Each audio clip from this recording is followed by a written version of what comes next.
Cluster news today और मैं हूं आपके साथ मानवी ठाकुर। शुरुआत करते हैं आज की खास खबरों से। निरंतर थ्रेट्स बारी बारी दी जा रही है।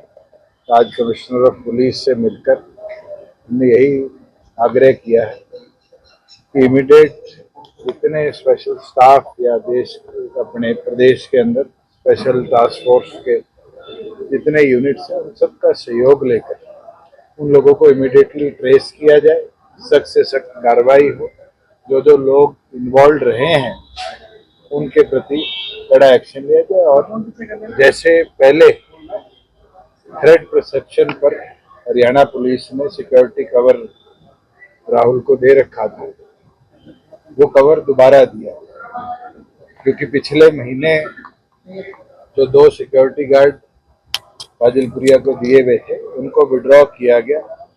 स्वयं मेरी सीपी गुड़गांव से बात हुई, उन्होंने मेरे को विश्वास जताया था कि हम थ्रेट परसेप्शन जो एक प्रोसेस है हर 6 महीने में करने का, उसको दोबारा करवाकर सिक्योरिटी कवर देंगे। तो सिक्योरिटी कवर नहीं दिया गया और उसके बाद ये घटना हुई जब शाम को ये अपने घर से निकला।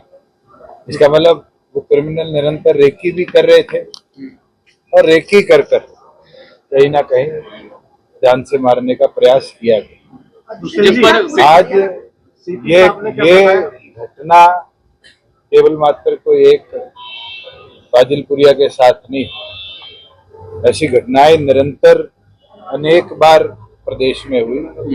जैसे हमारा व्यापार सेल का प्रधान होता था रविंदर सैनी झांसी से, उनको सरेआम उनके शोरूम में जाकर गोली मार दी गई, जबकि उनको पुलिस वाला एक जवान भी दिया गया था सिक्योरिटी कवर में, पर लापरवाही थी। निरंतर उसको पुलिस को बताने के बावजूद भी उन क्रिमिनल्स की बेल हुई और बेल पर निकलकर, क्योंकि वो एक और मामले में गवाह था, उस पर गोलियां चलाई गई, उसकी जान ली गई।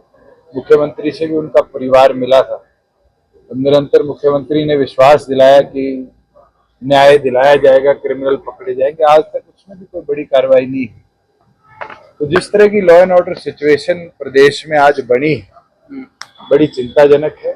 और मैं तो यही मांग करता हूं कि ऐसे क्रिमिनल्स को जल्द से जल्द पुलिस प्रशासन पकड़े। सीपी साहब ने कुछ बताया कि कोई आइडेंटिफाई हुए हैं, क्योंकि कोर्स ऑफ इन्वेस्टिगेशन है, वो हमें ज्यादा डिटेल्स तो नहीं दे पाए, और मुझे विश्वास है कि जल्द उस पूरे सिस्टम को जिसमें साजिशकर्ता और जिसने वारदात करी वो लोग इन्वॉल्व है, उन सबको पुलिस पकड़े। लगभग 9 दिन हो गए हैं अभी तक वायरल है कि शायद किसी ने कुछ पैसों के लेन देन। देखिए, ये बात ना तो आप पुख्ता कर सकते ना मैं। आजकल सोशल मीडिया का क्या हालात है ये आपको मेरे से बेहतर पता है।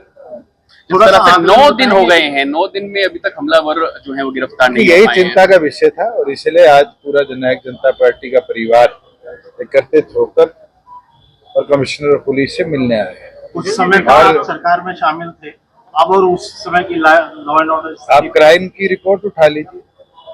मैं तो ये मानता हूँ मनोहर लाल जी बेहतर मुख्यमंत्री थे, लॉ एंड ऑर्डर को तो कंट्रोल करे बैठे थे। वित्साम बेहतर होम मिनिस्टर थे कि क्रिमिनल उस समय प्रदेश के अंदर वारदात से तो बचते थे। जब से होम विभाग मुख्यमंत्री के पास आया तब से जिस तरह के हालात प्रदेश में बन रहे, मुझे लगता है पुलिस प्रशासन पर मुख्यमंत्री की पकड़ नामात्र।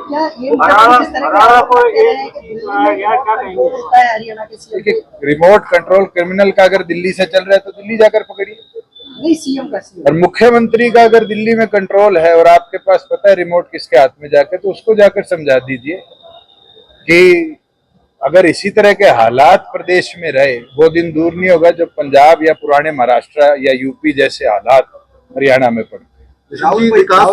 फायरिंग जो है वो पुलिस की लापरवाही है, तो देखो बिल्कुल लापरवाही है। जब बारी बारी लिखित में पुलिस प्रशासन को दिया गया कि सिक्योरिटी विड्रॉ ना करी जाए और सिक्योरिटी विड्रॉ करी गई, साफ दिखता है और कि इस तरह की घटना को अंजाम देने के लिए रास्ता बनाया।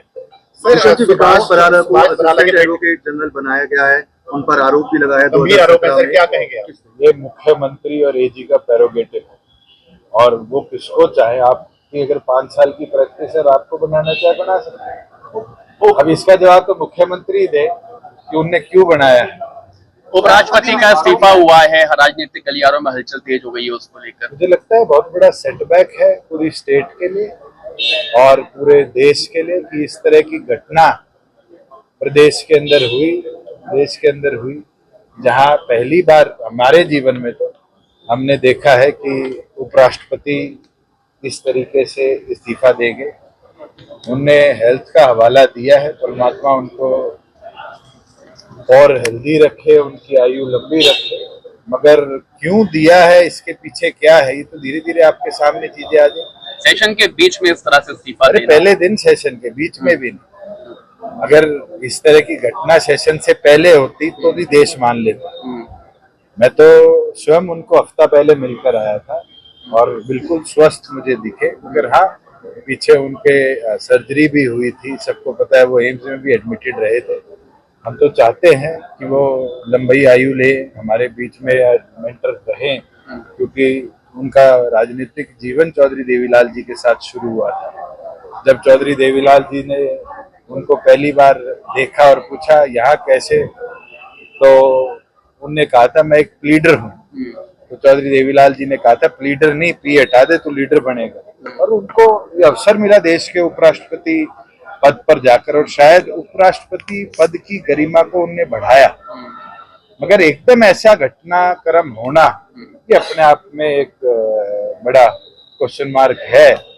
हेल्थ की बात उनने कही है, बिल्कुल उनकी तबीयत खराब रही है, मगर मुझे तो हफ्ता पहले स्वस्थ मिले हैं और मैं तो चाहूंगा कि वो इसी तरह स्वस्थ रहे और देश को गाइड करे।